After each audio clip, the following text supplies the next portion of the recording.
Moi, j'ai voulu un Turing beaucoup plus ouvert, assumant plus aussi son homosexualité.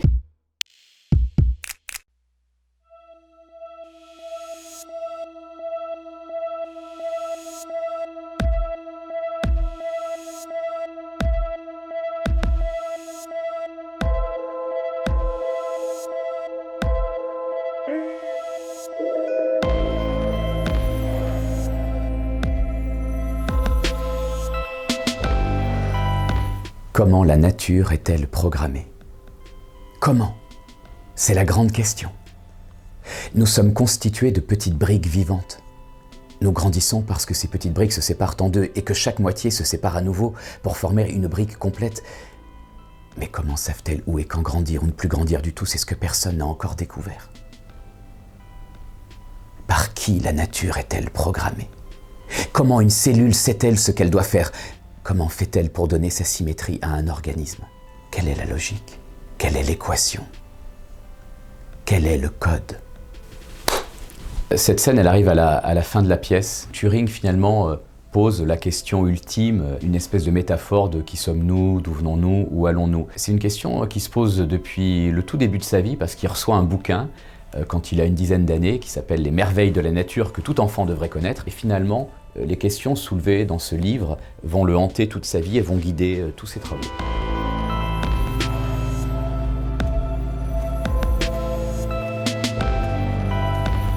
Qu'avez-vous fait pendant la guerre, monsieur Turing? Je construis une machine capable de calculer, mais aussi de réfléchir, de lire, de faire de la musique.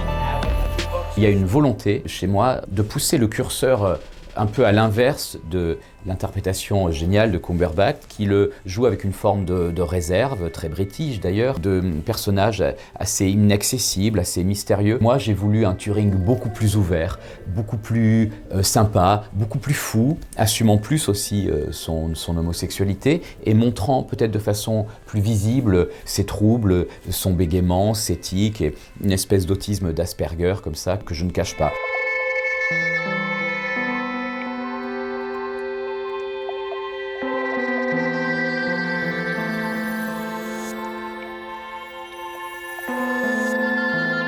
Quand j'entends parler de Turing il y a 10 ans, il n'est pas réhabilité, donc il n'y a pas eu le film. J'ai tout de suite deux idées. La première, c'est qu'il faut participer à sa réhabilitation.